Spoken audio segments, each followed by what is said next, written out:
So, hello, Ifso community. That's my big pleasure to be here to introduce this Ifso webinar number 7. I think you'll be very curious about what we have to present for you by today. And I'm straight going to Professor Abdelrahman Nimeri, that will be the moderator of this session. I'm sure we'll have a very, very nice and great session. Abdel, it's up to you. Thank you, Almino. Good morning, good afternoon, and good evening, wherever you are. It is really our pleasure and privilege to have you in this IFSO webinar today. Today, the webinar is about the IFSO World Congress that we had in Dubai. And the idea is we've had more than 1,200 abstracts presented to the Congress from 90 countries. And from these abstracts, there were 307 oral presentations, 370 to be exact.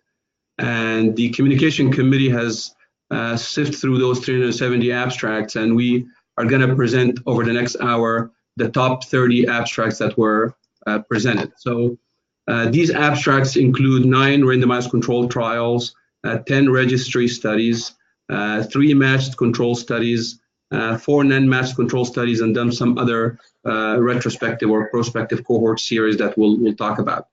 The way we're going to go about this is I'm going to present each abstract very quickly, and then we'll have one of our discussants who are with us here today, and I would like to take a second just to introduce them. Asim Shabir from the National University in Singapore, Ali Aminian from the Cleveland Clinic in Ohio, Ahmed Bashir from Jordan Hospital in Jordan, Alex Escalano from Chile, and Bart van Zwargensveld, who's currently in the UAE but is from the Netherlands until a few years ago. So without further ado, we're going to start with the first study. And the first study was a study looking at RoomWide gastric bypass and looking at the variability of the common channel. Included 444 patients, and in this they made the common channel either fixed at 100 centimeters with a bilipancreatic limb of 60, or the other group had the same bilipancreatic limb of 60, but the rule limb was fixed at 150 centimeters, and the common channel was very long. And we actually found no difference in total weight loss between both groups, no difference in reoperation, and also no difference in nutritional deficiencies. I'd like to point out that there has been a randomized controlled trial published in 2016 looking at exactly the same idea in super obese patients, but rather than having 100 centimeter common channel and rule limb, there was 150, and they found similar findings at 2 years with weight loss. However, when they looked at these patients at 2 years, there was higher incidence of improvement of LDL in the longer rule limb, shorter common channel, and better cholesterol, but also higher incidence of protein calorie malnutrition. So maybe this randomized trial at 1 year did not show that. So I want to hear comments from our discussants about this first paper. So I'm going to start. That was very nice randomized clinical trial. Actually, we need to have more and more randomized clinical trials in our field. And as you pointed out, so 1 or 2 year follow-up is a short-term follow-up to see the difference. So we need to follow this patient for a longer time. And I'm pretty sure if we have just 100 centimeter common channel and if we follow patient longer time, we're going to see significant difference in weight loss and nutritional complications. I certainly agree, Ali, and retrospective series from Harvey Sugarman have tried with 150 in the 90s, and the incidence of protein calorie malnutrition at 10 years was in the 43% range. So I totally agree with what you're saying. So we're going to move on to the next study. The next study was also a randomized controlled trial. This was a multi-center prospective randomized controlled trial comparing SADI to duodenal switch and looking at the midterm results from Spain. And in this study, they randomized 88 patients in multiple centers. They were comparable because of the randomization, obviously. Only the surgical time showed significant difference, with the SADI being shorter. There was no difference in morbidity, hospital stay, or reoperation. However, the BMI reduction was greater for the duodenal switch than the SADI, and the total weight loss was 46.9% versus 36%. So the reoperation for complication was no different. So any comments about this trial? Again, I'm glad that we saw multiple randomized trials at the IFSO meeting. So we need that in our field. And so we need trials like this to compare procedures head to head to identify what procedure would be the best for our patients. Now, I think in this trial, what's interesting, Ali, is most people say that the Saudi is easier, especially for super obese patients. As you can see in this trial, it was mostly for super obese, and this was done for like to show if it's equivalent. I was actually surprised that the DS had higher weight loss than the Saudi. Question is, will that also show in the future that it will have higher nutritional deficiencies? Is the procedure more robust, but also with more nutritional deficiencies? And the reason I say that is because even though the total alimentary limb in both is the same, being 250, in the Saudi, it is all common channel. In the duodenal switch, the common channel is 100 centimeters and there's 150 of rulum. So it's not identical. So it's interesting that there's actually a difference in weight loss. So and that's right. And in the first year, both were comparable, but with following patient longer and longer, we saw the difference. So at 2 year and 3 year, there was some difference in the weight loss, probably because of the, as you mentioned, the actual common channel, the length was different. Agree. Okay, so the third trial was a trial looking at ERAS in gastric bypass. It was a randomized trial, again, from Spain, where they randomized 180 patients, 90 in each group, to either having the standard protocol that they had at their hospital versus doing an ERAS protocol. And they looked at post-op nausea and vomiting, looked at morbidity, mortality, length of stay, and acute phase reactants 24 hours after surgery. So as expected, the post-op pain was actually lower, statistically lower in the ERAS group. Nausea and vomiting was lower, and length of stay was also lower in the ERAS group. And there was no difference in complications, mortality, readmission, as well as the acute phase reactants 24 hours after surgery. So they felt that the ERAS protocol is actually not only associated with lower length of stay, but also lower nausea and vomiting and acute phase reactants. Any comments?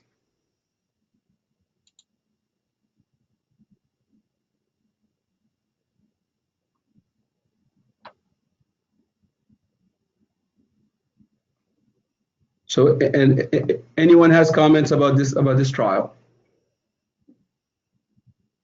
I think, Mary, that it's important to understand exactly what kind of part of the ERAS protocol they have used, because it's a long protocol. But the results are replacing what we can expect for this kind of protocols, looking for advanced recovery after surgery. That is less pain, less nausea and vomit, and as we have less pain and less nausea and vomit, the patient can be discharged earlier from the hospital. Sure, and I think one of the disadvantages of the review that we're trying to do in this hour is that we don't have all the full text articles, but the reason for this review is to get everyone to know exactly what studies are going to probably be published very soon, so people can actually look at them. So we are not aware exactly what are the details of the protocol that they actually used in this trial. So we'll keep moving on.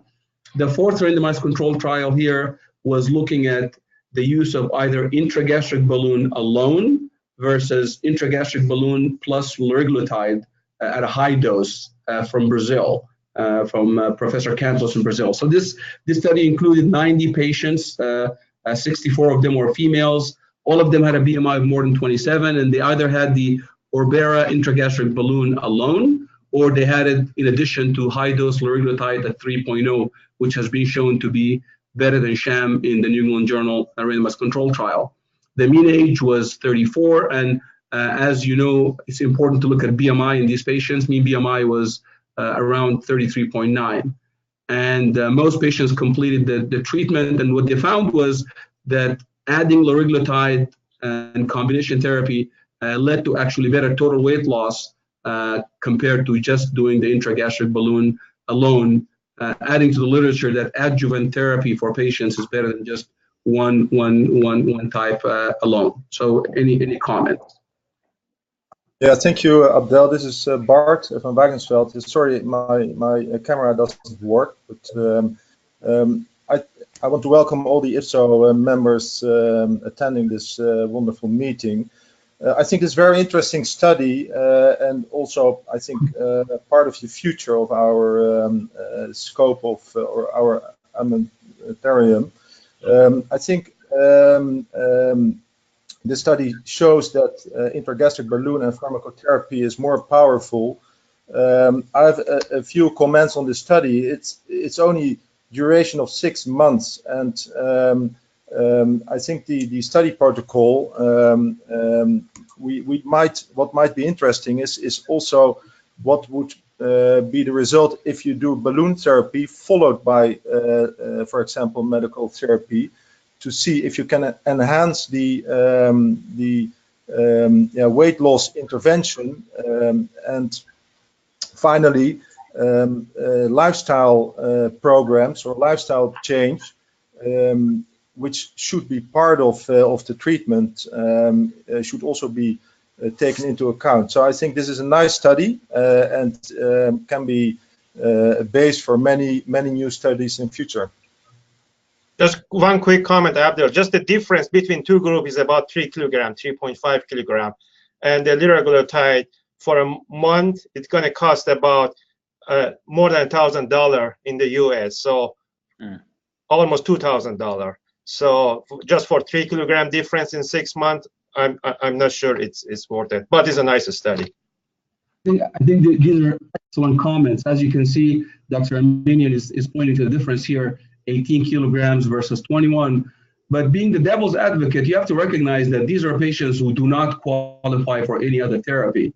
And if you look at someone who has a BMI of 33, they're not diabetic, it's better to actually have them lose 18 to 21 kilograms without having surgery, and then their final BMI is actually no longer in the obese category with a 6 to 7 BMI point reduction. So I think the point about 6 months is excellent, and Ali's point also about the total weight loss is really excellent. Thank you very much. We'll keep moving on. The fifth randomized control trial was looking at one anastomosis gastric bypass compared to sleeve gastrectomy from Egypt. In this study, they actually looked at diabetic patients who were obese and randomized 162 obese diabetics to either having sleeve gastrectomy or one anastomosis gastric bypass, and they're reporting their results after 1 year. So after 1 year, they found that one anastomosis gastric bypass had a better hemoglobin A1C drop at 2.3% compared to 2, and they felt that one anastomosis gastric bypass performed better than sleeve gastrectomy, and the diabetes resolution at 6 months was also 46.7% compared to 20%, even though in this trial they did not tell us exactly what diabetes resolution they used. So any comments about this trial? Yeah, thank you, Abdel. I think the power of mini gastric bypass or one anastomotic gastric bypass and BPD has been recently shown in a meta-analysis in the Obesity Review, comparing 25 randomized controlled trials, and it showed out to be that both procedures had a higher diabetic remission. So that confirms the outcome of this study. Recently, the same results were published in literature, and comparing mini gastric bypass versus sleeve gastrectomy.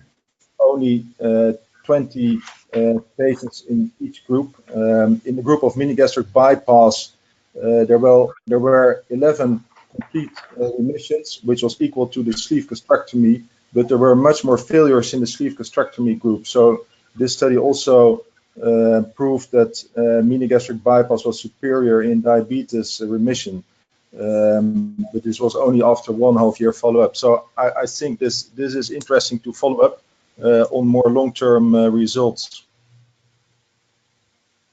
Thank you, Bart, very much for your comments. I think also this shows us that surgeons who perform diabetes surgery need to look at C-peptide, as this was found to be one of the independent predictors, as well as we know, duration of diabetes and whether you are on insulin or not. And this has been borne out in other randomized controlled trials from other groups, including Ali's group at the Cleveland Clinic. So we'll move on to the next study. This is a randomized controlled trial from the Netherlands looking at banded RoomWide gastric bypass versus longer pouch RoomWide gastric bypass. Just spend a minute with me because the design of this trial is a little bit confusing. So in this trial, they had two separate groups that they were comparing. So they compared the banded bypass with the regular bypass, and they compared the extended pouch, which is a longer pouch, to the regular bypass. And in each group, they had 130 patients randomized to both groups, and then they looked at weight loss, comorbidity reduction, quality of life at 2 years. So it's an interesting design, and they used the minimizer silicone band or a 15-centimeter long pouch. I do understand the reasoning for the long pouch because of the literature from one anastomosis gastric bypass and the ease of the operation, but this was the design of the study. What's interesting is they found that the excess weight loss at 2 years was no different in between both groups. So in the banded group was 88% versus 80% in the standard bypass, and in the longer pouch was 77% versus 73% in the standard bypass. And I'm not sure why the standard bypass performed differently in 73 versus 80, but what they found was only 6% needed the minimizer to be removed because of dysphagia, no other complications, including nutritional. So it's an interesting study looking at a variation of the configuration of the pouch and adding a band. So any comments? Yeah, this is a very interesting study trying to demonstrate the effect of variation of the standard gastric bypass to evaluate results or better results in terms of weight loss. In my opinion, I think the number of patients per arm may be low in order to find some differences, and that may be one of the reasons, because there is a small trend to better results in terms of weight loss at 24 months in patients with the ring compared with the standard gastric bypass, and also in patients with extended pouch versus the standard pouch.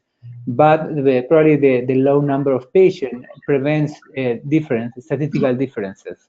The other thing that's interesting is that only 6% of patients with the ring require removal of the ring, but the short follow-up, the follow-up is too short to demonstrate more progress, because all we know that foreign body in the pouch may be a problem many years after the surgery. So probably we need to see a longer follow-up in order to understand exactly what the side effect of the ring in this group of patients.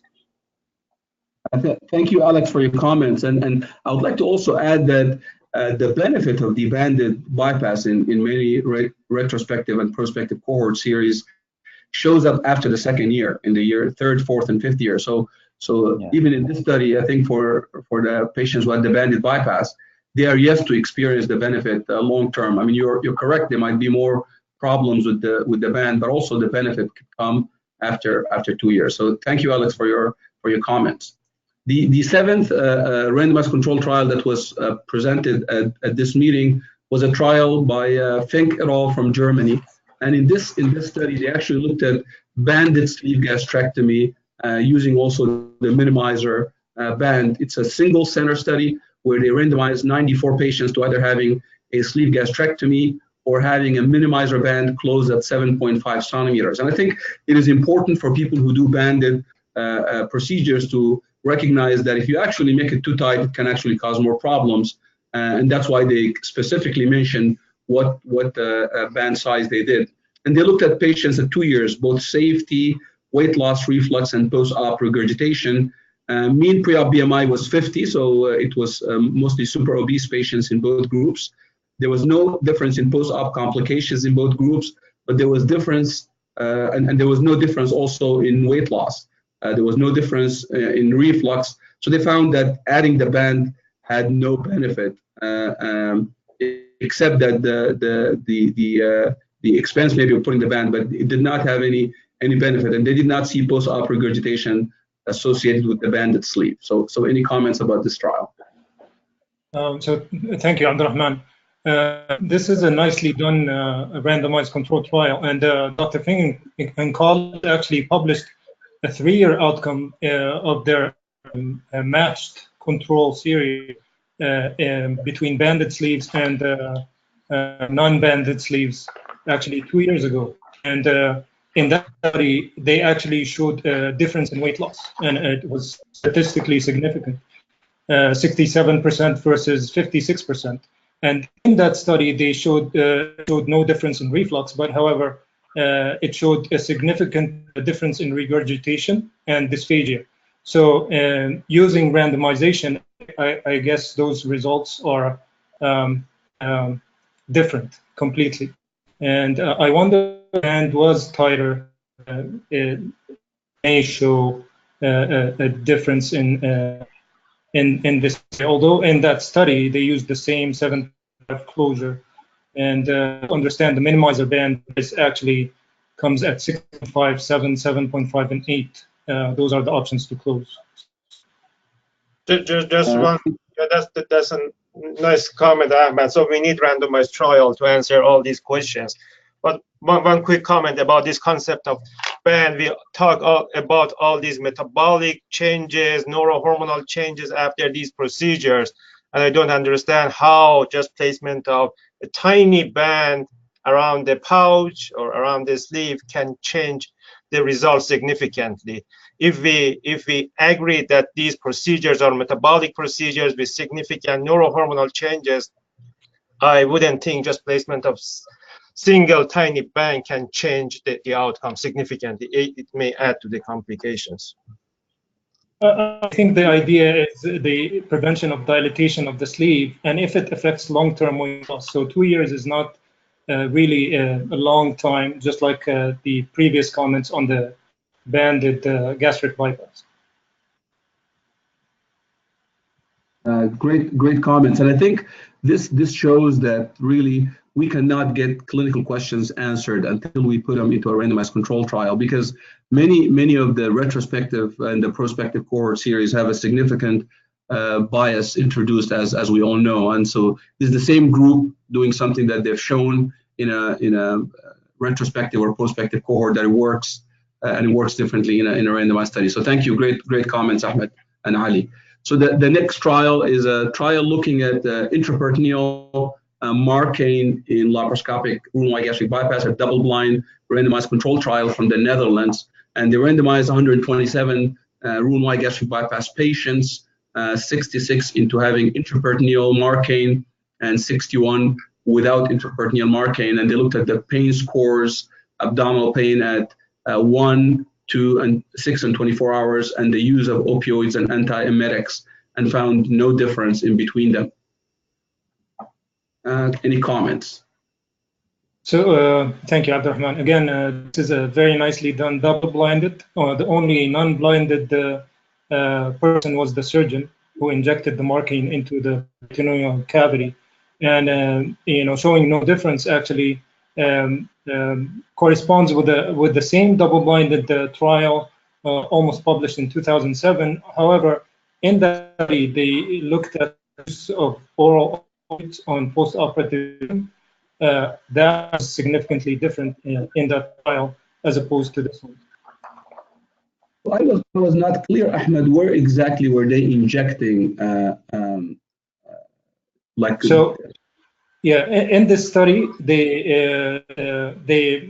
they mentioned in the abstract is they injected it, around the hiatus on the diaphragm.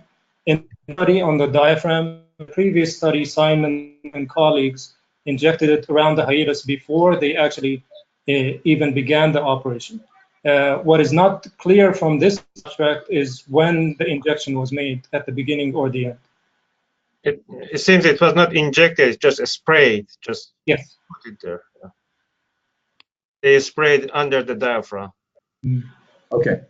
Excellent. Thank you, Ahmed, and thank you, Ali. So we'll move on to the last randomized control trial that was presented at the IFSO meeting. And this trial is a trial of staple line reinforcement from Egypt in sleeve gastrectomy. This trial was looking at seam guard for reinforcement for the staple line. They randomized 200 super obese patients into two groups, either with reinforcement with seam guard or staple line using suture. They found no difference in the OR time. Actually, no, they found a significant difference in OR time in favor of the staple line reinforcement, as well as intraoperative blood loss in favor of the staple line reinforcement, higher hematomas in the suture group, but no difference in blood transfusion requirements and no leaks. The cost was higher in the staple line reinforcement. So any comments about this study? Well, I think that this is a very interesting study and very controversial issue because it's very hard to demonstrate the effect of adding some technical things like reinforcement or suture or reinvagination to reduce the risk of complications that are very low. So probably the normal problem that we have in this analysis is that the number of patients per arm, or when we compare two different groups, the number of patients are too low to see big differences or statistical differences. And the other thing is that the problem is the cost of reinforcement with this kind of material are very expensive compared with suture or not reinforcement at all. So I think this is a very controversial thing, and we need more trials to big number of patients. Probably it's a very good opportunity to think in multi-center trials where we can add patients from different centers, different countries, in order to see a real effect of this kind of material or techniques, and compare with the cost that means the use of this kind of materials.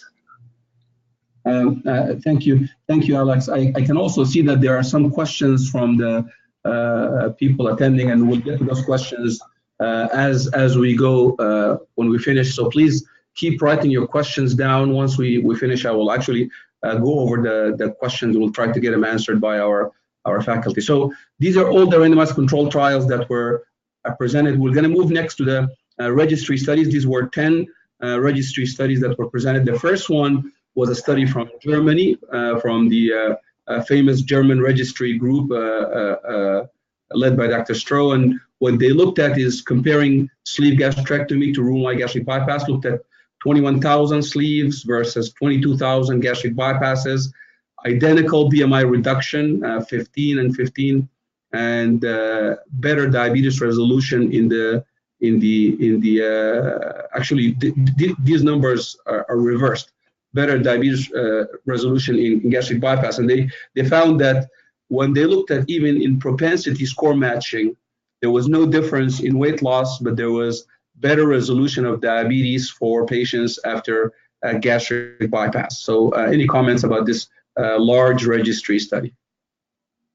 So that's a nice study, and the results are in line with the previous study. So my takeaway from this study is that both procedures, the sleeve and bypass, would be appropriate procedures in average risk patients, and like other studies, the difference rate in remission rate would be between 10 to 12, 13% on that range. So the question is how to identify the patient who would benefit the best from the anti-diabetic effects of the bypass. So the difference in remission rate is not at the range of 50, 60, 70%. It's on the range of 10 or 15%. And we need to identify those patients who would benefit the best from that effect of the gastric bypass. Excellent comments, Ali. So right now in your practice, Ali, which patients would you choose gastric bypass for who are diabetics at the Cleveland Clinic?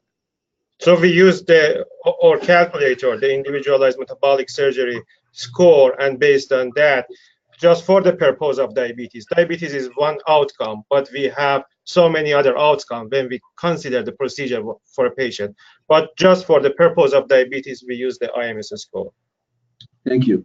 Thank you very much. So we're going to move on to the next study. This is a very large series from Sweden, looking in particular at the idea of leak in the gastrojejunostomy in RoomWide gastric bypass. They looked at everybody who had a gastrojejunostomy leak in the registry of more than 40,000 patients over a 7-year period. And they had leaks in 262 patients.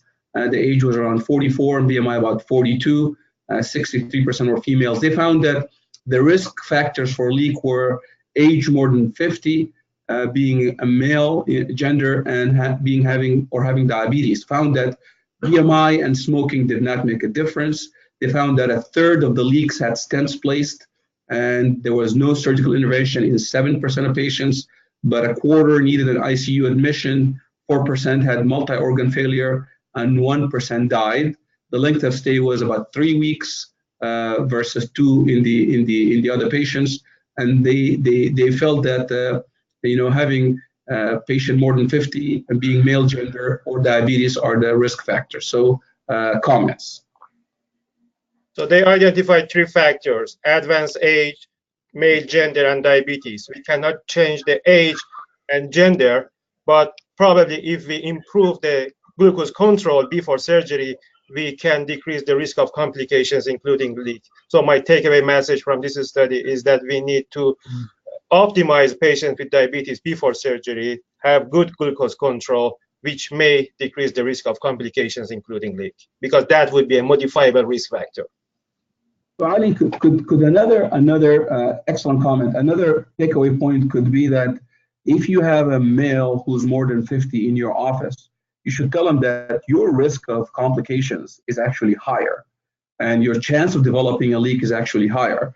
And the patient might put that into their perspective if they're undergoing reoperative surgery or things. I mean, isn't that also another takeaway message? So yeah, it's well known that the risk of complication, all complications, is higher in male patients, with patients with advanced age. So it's well-known observation, but those are not modifiable things. But diabetes, we can improve that, and there are studies showing that in patients with poor diabetes control, before any surgeries, including bariatric surgeries, the risk of complication will be higher. So the last comment, Ali, is I noticed that only 24% of patients had a G-tube. In my practice, if you had a leak and I took you to surgery, almost everybody gets a G-tube. What are your comments about this? Why do you think the G-tube use in Sweden is so low? Maybe they treated many patients non-operatively. They didn't get back to the OR, because as you mentioned, if we take the patient back to the OR, more than 24% of patients get the G-tube. Gotcha. Thank you very much. So we'll move on to the next study. This is a study from France looking at readmissions in more than 320,000 patients in all French hospitals. And what they did, they looked at 53,000 readmissions in these patients. A third were treated in a different hospital than the original center, and they found a significant association between the type of procedure and unplanned admission, knowing that gastric band causes the least amount of readmission, and gastric bypass with both forms, both the one anastomosis and the RoomWide, has the highest, and sleeve is in the middle. And the main cause was abdominal pain, leak, peritonitis, vomiting, and dysphagia. Any comments? Yeah, well, this is an interesting analysis of a large number of patients in a country in France. And as expected, the rate of readmission was higher in more complex procedures, such as gastric bypass, compared with gastrectomy and gastric banding. It's interesting that 1/3 of patients were admitted in different hospitals than the primary hospital where the surgery was performed. So and probably that number may be different in different countries depending on the insurance system or the health system. So probably we always, when we think in our own experience, we used to probably to minimize that rate of readmission, because we are not knowing where our patients were readmitted. Maybe they go to another hospital, another center, even another city. So I think this is interesting to know these numbers, but probably the number of patients may be a little bit different from country to country. Thank you, Alex. So moving on to the next registry study. Hello, can I be heard? Yes, please. Namari, this is Asim. Can you hear me? We can hear you very well. Go ahead, Asim. All right. No, thank you. I just got back, so I'm on the webcam but on the phone to get to you guys. So whenever you feel free, so it's all right now. Sure, sounds good. So once you see a study that interests you, please chime in. So the next one is a study by not anyone but our Ali Aminian from the Cleveland Clinic, looking at the. Actually, I'll have Ali talk about it because it's his study. Ali, please go ahead. Tell us about your study. So the title is Bariatric Surgery Associated with Low Rate of Death After Heart Attack and Stroke. So we know that the bariatric surgery has cardioprotective effects, but this cardioprotection is not 100%. So some patients, unfortunately, get heart attack and stroke. So the purpose of this study was to see if the patients after bariatric surgery, years after bariatric surgery, get heart attack and stroke, having history of bariatric surgery would be associated with improved outcomes or not. And we included almost 50,000 weighted patients. We matched them with the two control groups, and we could show that mortality rates after stroke and the heart attack in patients who had history of bariatric surgery before was significantly less compared to patients who had stroke and heart attack without having history of bariatric surgery in the past. Okay, so first of all, any comments from our discussants? Yeah, I think that this analysis is very interesting, and the numbers are good too. Ali, I have a couple of questions. Alex,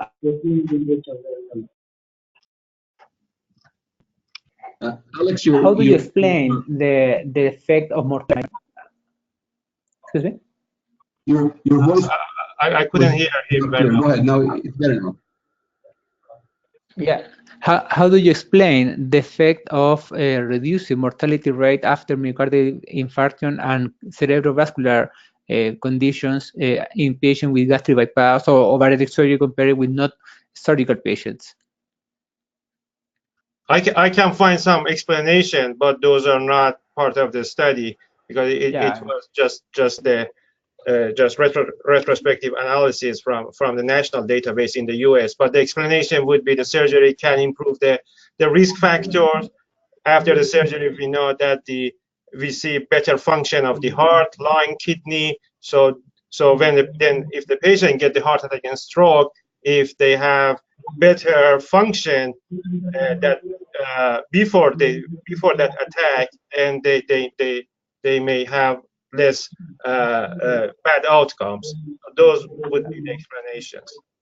Yeah, so this is a congratulations. This is a very interesting analysis, and also more new, I think, information to all we know previously regarding the lower risk of myocardial infarction and cardiovascular disease in patients with bariatric surgery. So we know now that not only reduce the risk of complication, cardiovascular complication, and also the risk of mortality of each one of these complications is even lower. So that is very interesting and very, very useful, I think, in order to recommend the surgery to our patients.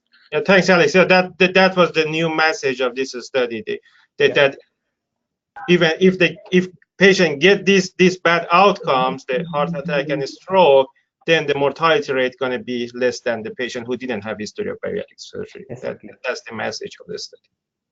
Thank you, Ali and Alex. So our next registry study is study again looking at almost 300,000 patients.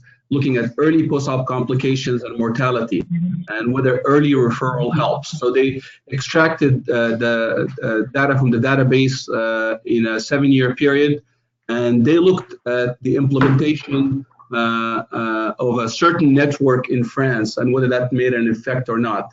So in a multivariate analysis, they looked at the 90-day mortality in patients included in this network or outside of this network, and they found that the mortality was different.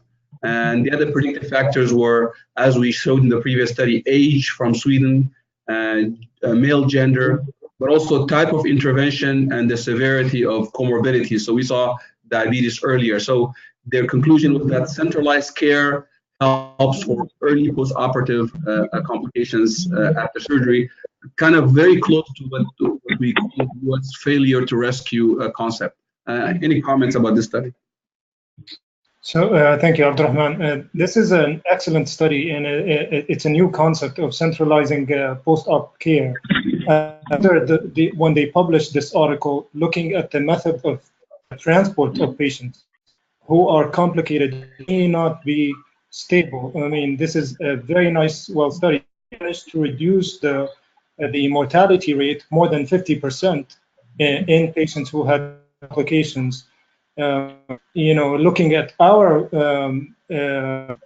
complication rate and the failure to rescue our region, we showed in our survey that it's actually higher, regardless of where it ends as far as his care, and majority of those patients end up in another hospital and another institution.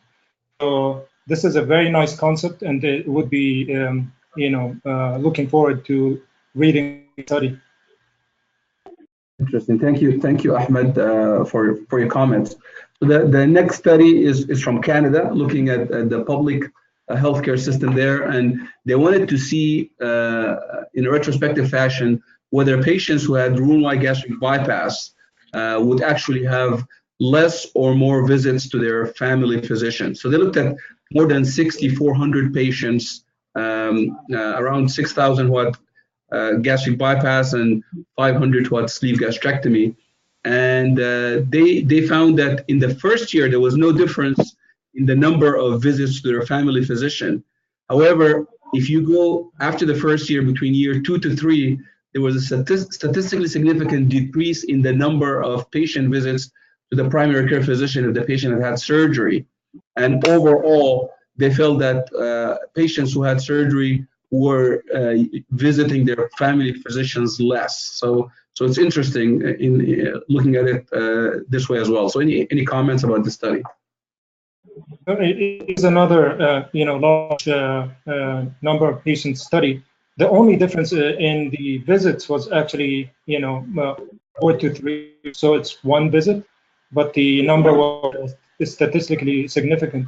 I wonder if family physicians actually do the post-operative care long-term in Canada as opposed to bariatric surgeon, and patients missing follow-ups is an issue.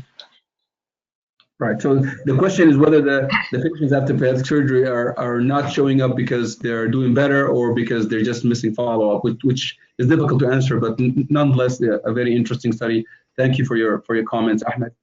So the next study was from Norway, looking at data from 3 registries, Sweden, Netherlands, and Norway. And in this study, they looked at more than 35,000 patients. About 32,000 were primary, and they wanted to just do a cross-sectional study about what procedures are done at which country. So RoomWide gastric bypass was the most common in the Netherlands. This is very interesting. I think the only place that's a little lower is Latin America, and also in Sweden. But sleeve gastrectomy was the most common in Norway, just like everywhere else in the world. And they found that 2.8% of patients developed major complications after primary surgery, and 0.04, so 4 in 1,000 died in 30 days. Total number of complications between registries were comparable. However, the Clavien Dindo complication was not. There was some differences. So interesting cross-sectional study looking at the types of surgeries in Sweden, Netherlands, and Norway. Any comments?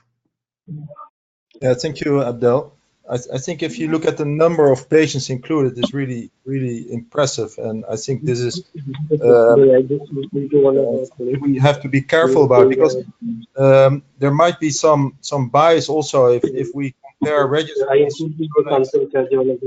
the way of the methods they use, and there might be differences nationwide in practice of patients. But anyway, this is great data, and I think this is the way we should go forward, to include all the registries, which already occurs in the IFSO registry. But we encourage to other nations to set up this kind of registries and make comparable results.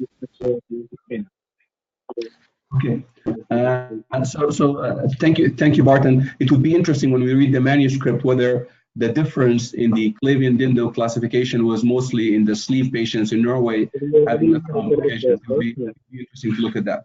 So if I can just ask all the discussants to mute their mics, because I think some of the mic is interfering. You can hear in the background.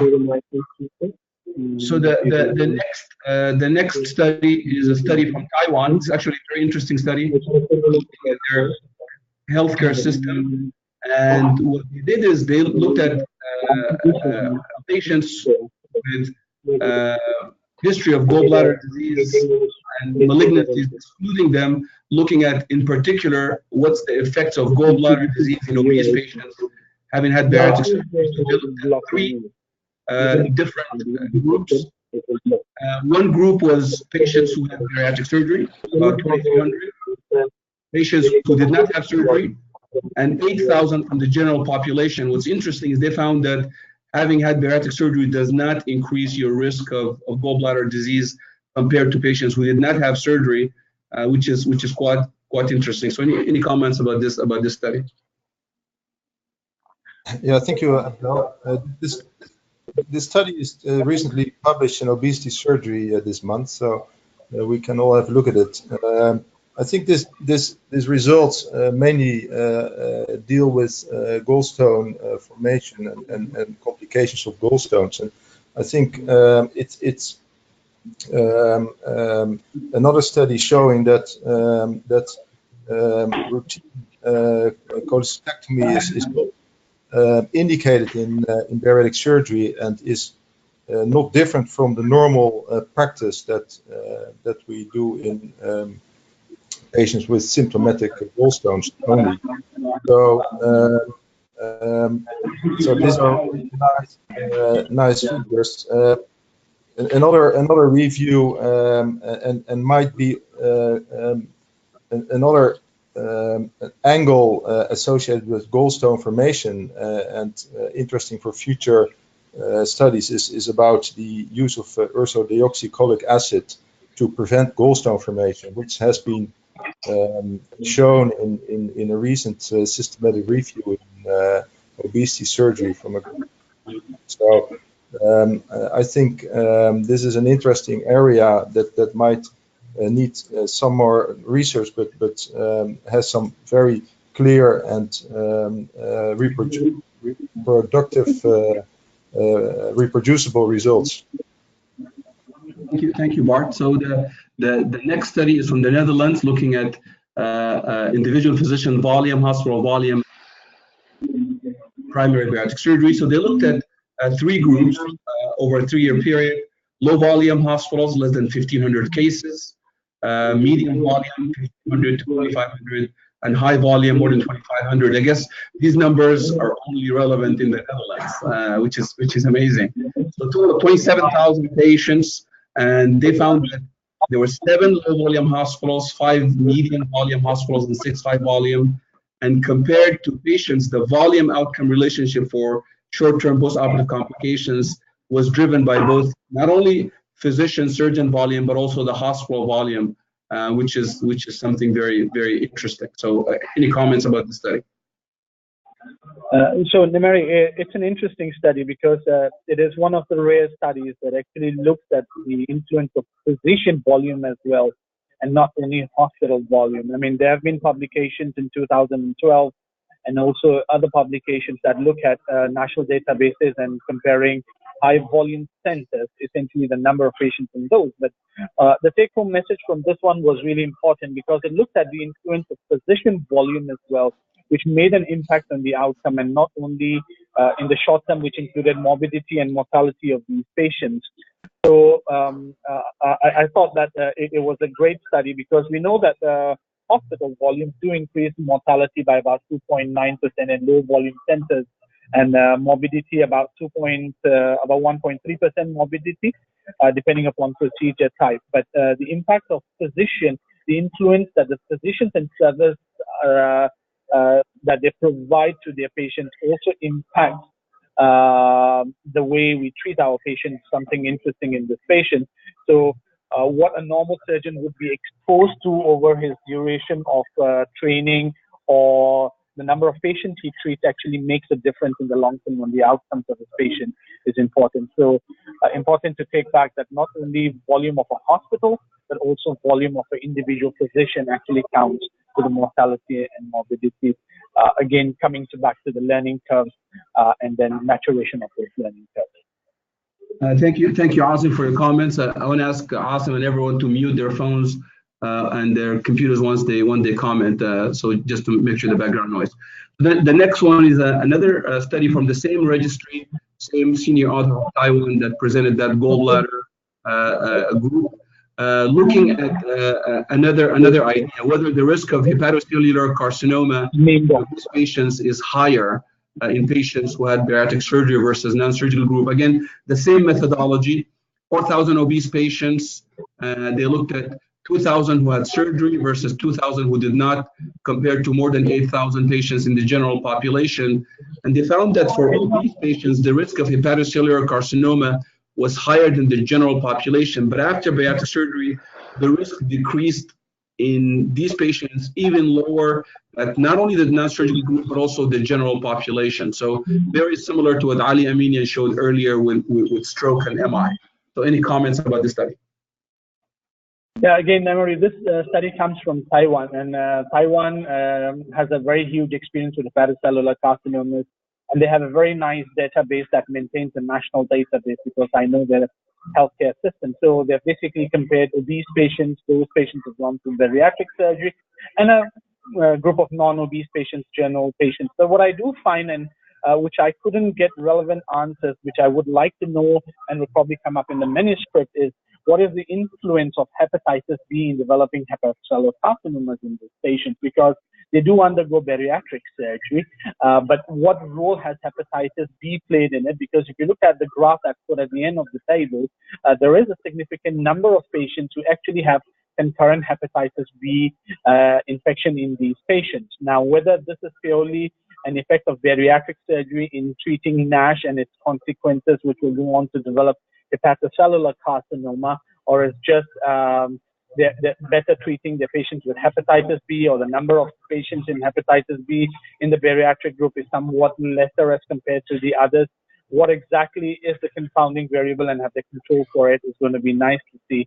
But it's nice to see something coming up which is talking about a long-term effect of bariatric surgery on the outcome of probably NASH, which we know would be probably the next biggest epidemic that we would face in obese patients and would lead to development of hepatocellular carcinoma. Thank you, Asim. So the next group of studies are matched control studies, and we're going to try to go a little faster in these studies. So this is a retrospective matched group of 51 sleeves versus 51 banded sleeves, showing no difference in reflux, but the banded sleeve had better weight loss at 5 years compared to the unbanded. So any comments?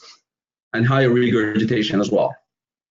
So this is actually a follow-up on the 3-year outcome matched control series that Dr. Fink and colleagues did. And it just states the almost the same outcomes, no effect in GERD, higher weight loss, and more regurgitation after banded sleeve gastrectomy as opposed to regular sleeve gastrectomy. So in a randomized fashion, the same group found no difference, which is interesting. Thank you, Ahmed. So the next is from India, looking at exactly the same idea, but in more patients, 220 patients with sleeve gastrectomy in 150 and banded sleeve in 68. And at 5 years, the BMI reduction was 33% in the total weight loss. BMI was down to 33 in the banded sleeve, down compared to 21 in the sleeve only. And they found that a loose-fitting sleeve produced better weight loss without having problems and no difference in satisfaction. Any comments? I think we talked about this banded sleeve or banded bypass a lot today. So we need randomized clinical trials with large sample size from multiple centers to come with a conclusion about the use and effectiveness and complications of banded procedures.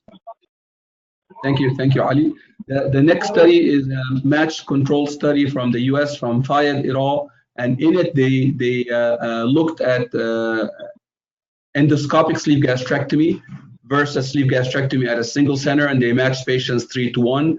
So they did 54 endoscopic sleeve gastrectomy and matched them to 83 sleeve gastrectomy. And in the first month, the total weight loss was higher in the endoscopic sleeve. However, at 6 months follow-up, obviously the sleeve gastrectomy patients did better. New onset reflux post-procedure was significantly lower in the endoscopic sleeve, 2% versus 14.5%. Any comments? So after endoscopic sleeve gastroplasty, yes, not yes. endoscopic gastrectomy.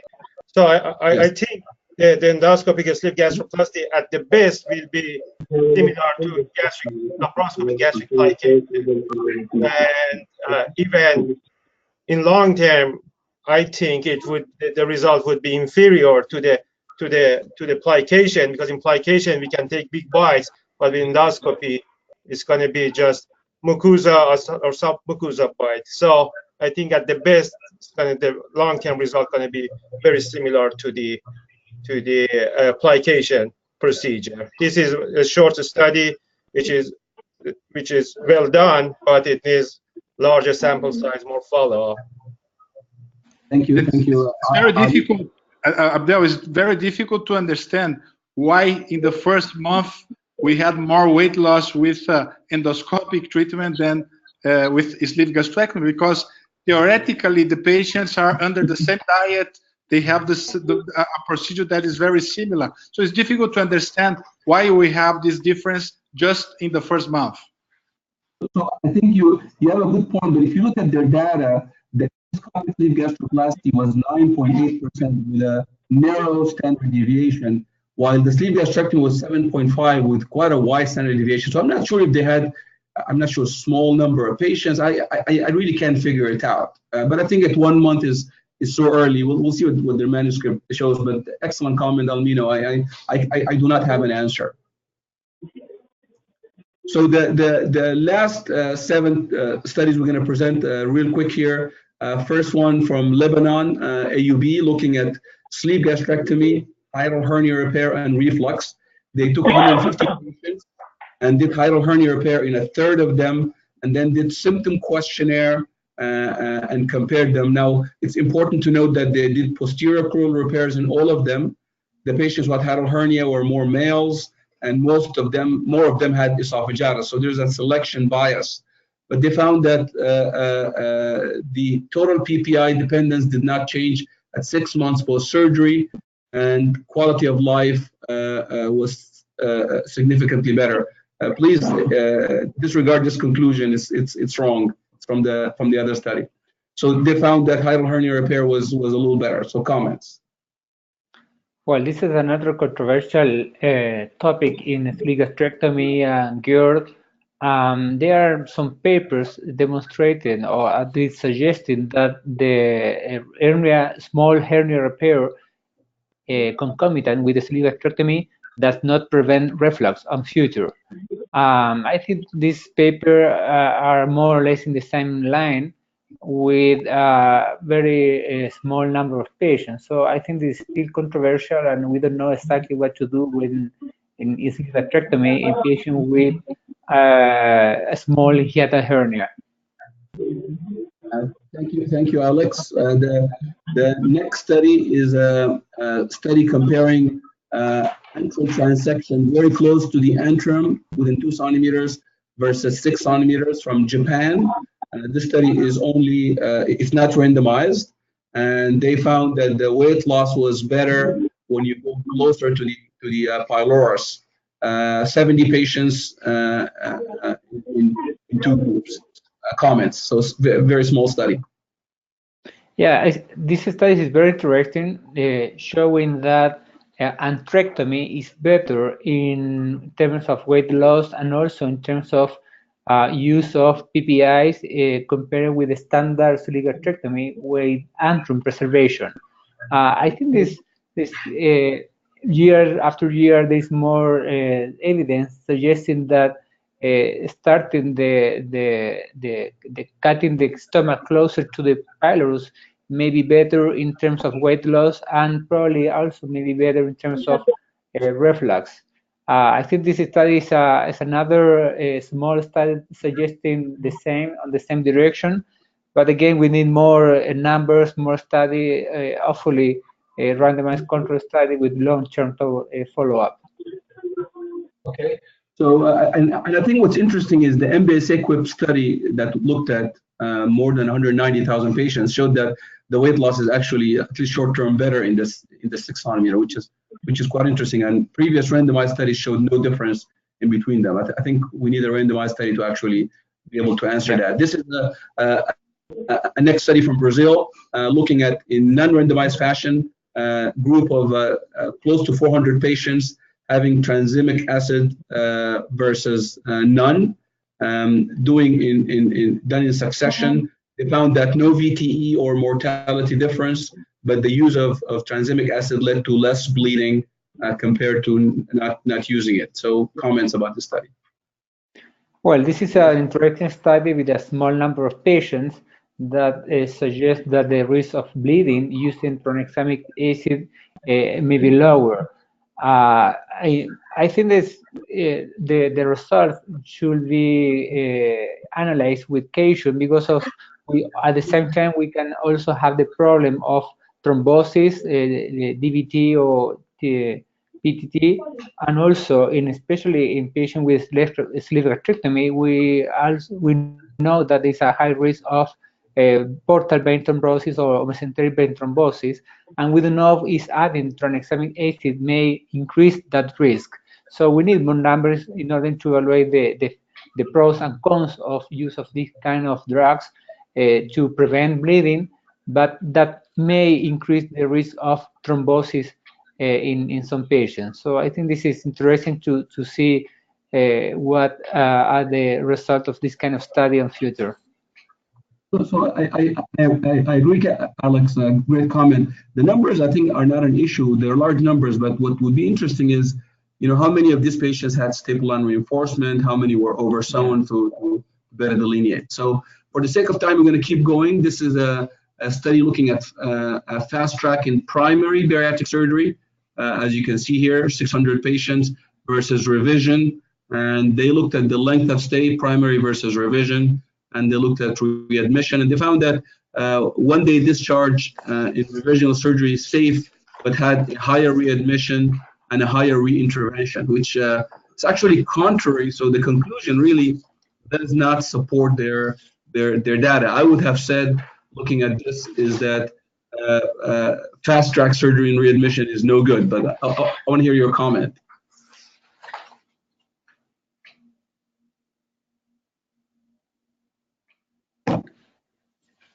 So, Ahmed Bashir, can you comment? What are your thoughts? Yes, sorry, I was muted. I will comment on this, Abdel. I agree on you that this is contradictory, the conclusion, because readmission I would assume as a complication. So I think that there are enough studies that show that fast-track surgery is safe even in revisional surgery, and also that fast-track surgery is safe in surgery after in elderly patients. So for this study, I think we should need the article to really assess and see, because the conclusion is contradictory, in my opinion. Thank you, Bart. So the last three studies. So this is a study looking at the elderly and safety. This is a retrospective review of 2,000 patients. All of them had sleeve gastrectomy over an 8-year period, and they divided their patients to less than 45, 45 to 64, and more than 65.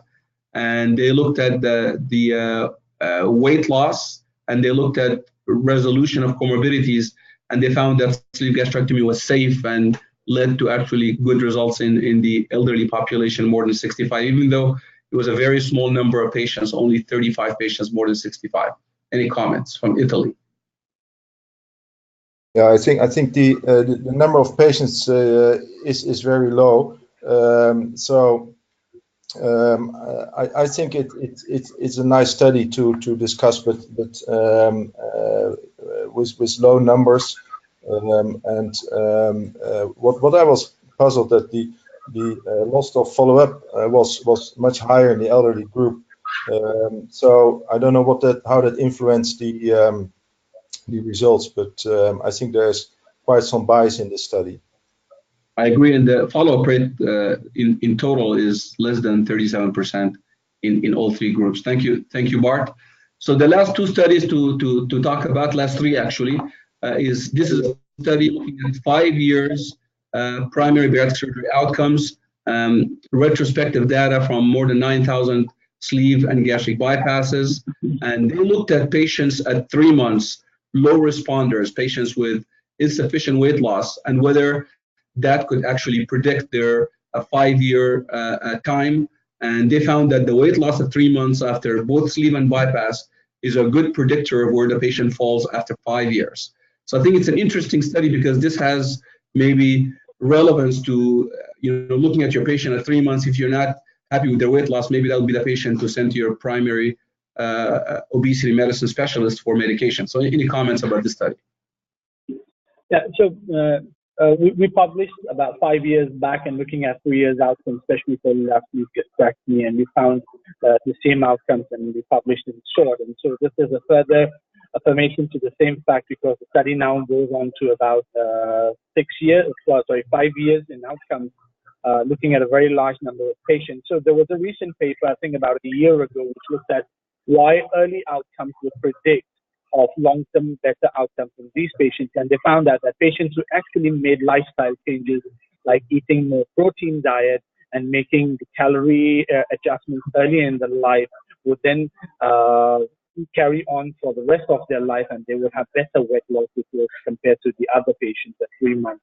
So as Mary, you rightly pointed out, it is important that if they do not meet these targets, we should try and improve their weight loss by other interventions, medical interventions to improve weight loss earlier, which hopefully will give them long-term relevance to weight loss.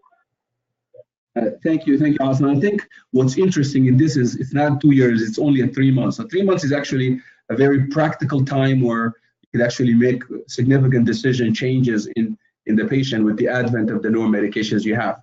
Study before last is a go ahead, please, comments? Yeah, so what I meant to say is that we earlier showed that 3 month outcome predicted for 3 years, and this study goes one step forward to show that 3 months actually predicts even for 5 years outcome. Gotcha. Thank you, awesome. So this is an interesting study, small group of patients, but what's interesting is they looked at patients with 2 different bougies, 33 and 42, and did CAT scans before surgery 2 months and 1 year. So that's why it's even an important study, even though it's 64 patients.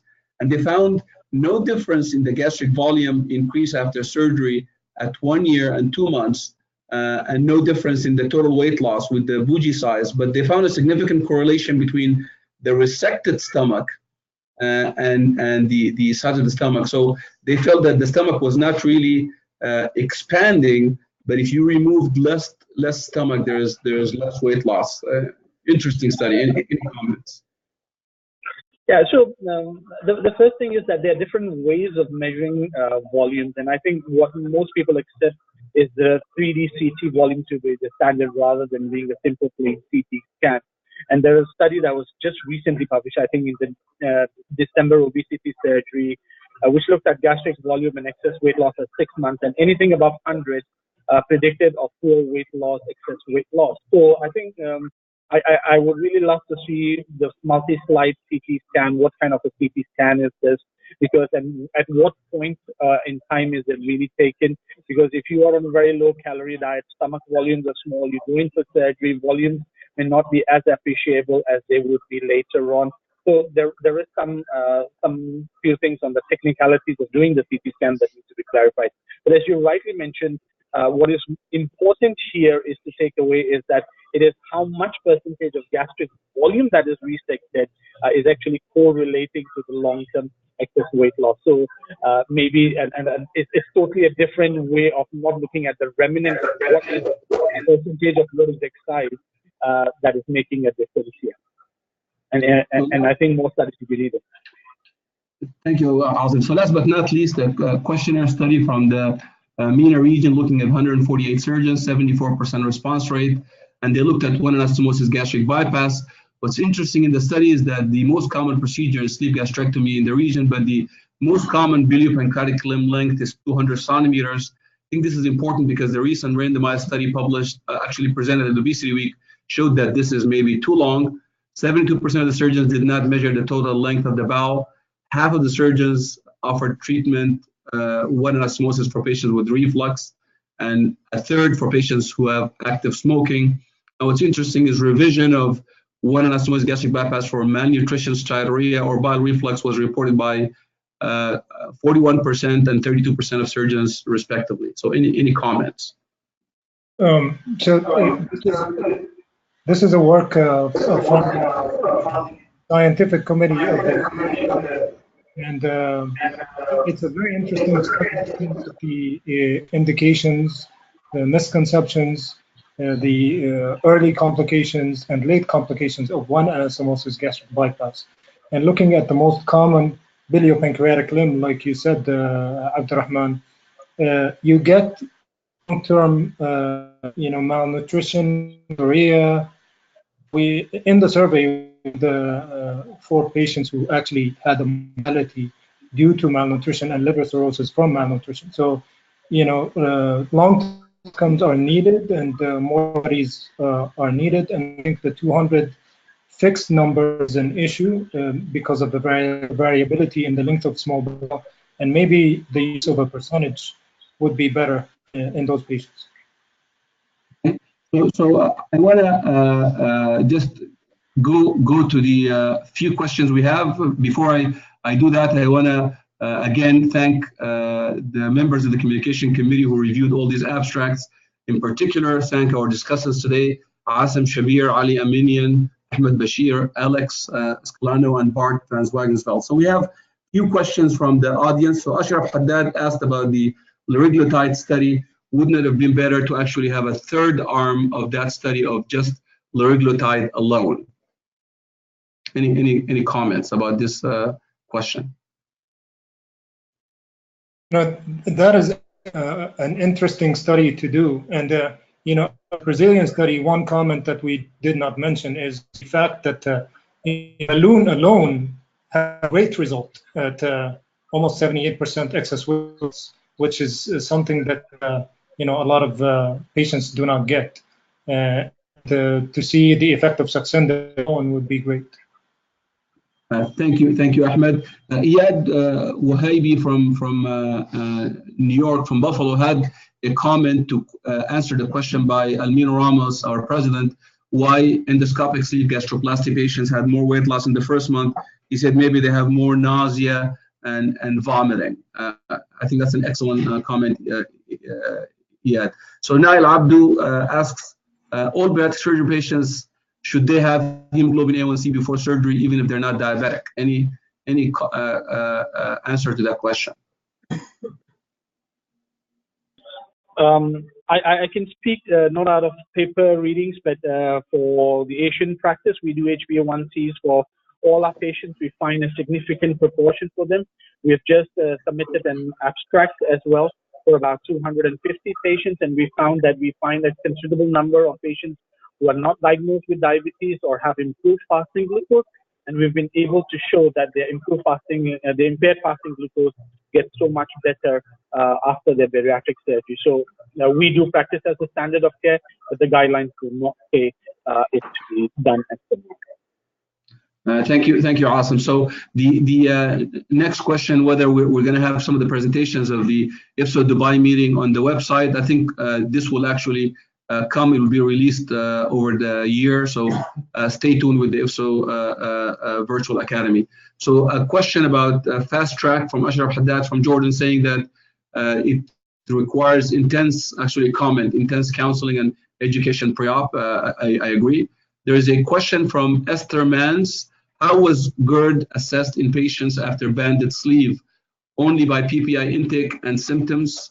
Any comments? This was the studies that looked at banded sleeve versus non-banded sleeve. So in the Dr. Fink and colleagues, they only looked at symptoms. Yeah. Okay. So there is a study from Isa from Cleveland Clinic. He has left, but he had a question about the power analysis of the low rate of leaks in the leak study. However, the leak study does not need a power analysis, just to answer the question, because it was a registry study, so they were actually just reporting their registry data. There's a quick question about the Canadian study, which looked at the volume of family doctor visit. The question is, the low volume of family doctor visits after 1 year is due to the fact that there are only center insurance covered to perform bariatric surgery in most provinces.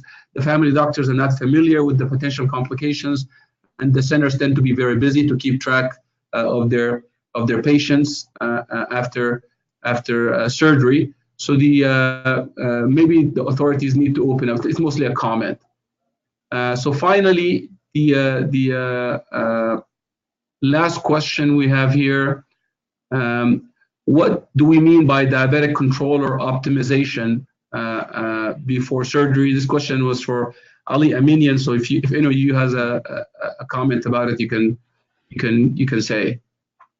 Because Ali said that the mortality was shown to be higher in the Swedish study after leak in males, in patient over 50, or in diabetics, and he said that diabetic we could improve their diabetes control. So any comments about that?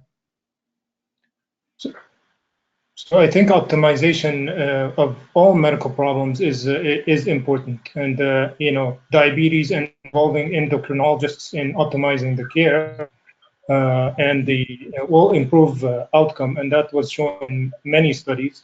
However, sometimes that cannot be accomplished, and you have patients whose diabetes are resistant. So those patients will have higher complications after surgery if you operate on them. Thank you, Ahmed. Again, I want to thank Drs. Asim Shabir from Singapore National University, Ali Aminian from Cleveland Clinic, Ahmed Bashir from Jordan. And before we conclude, I want to just make a quick announcement, and then I'll pass it back to our president, Almino Ramos. The webinars in 2019 are going to include a webinar about how to publish your research. It will be led by the editor-in-chief of Obesity Surgery, Professor Scott Shikora.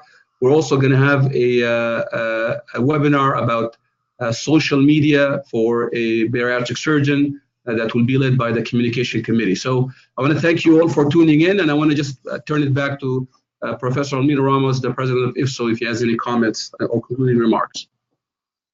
My comment is that you had a show here.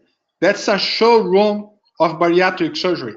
And I am connecting here in our IFSO Facebook group, and Dr. Bader Al-Hadrami contribute to us saying that in these patients with a poor weight loss, after the third month, he is associating liraglutide for the patients and with this, he can improve the result of the patient. So I think for me, is afternoon here in France, in Strasbourg.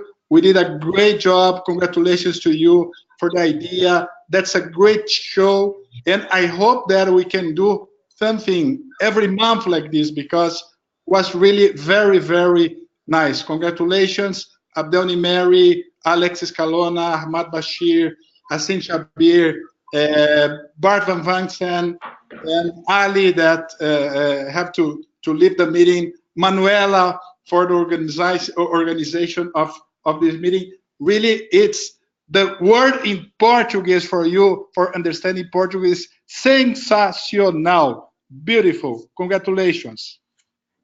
Thank you, Amini, for the kind words. Thanks, everyone. This concludes our webinar. See you next time. Bye-bye. Thank you. Bye-bye. Bye-bye. Thank you. Thank you. Bye. Thank you.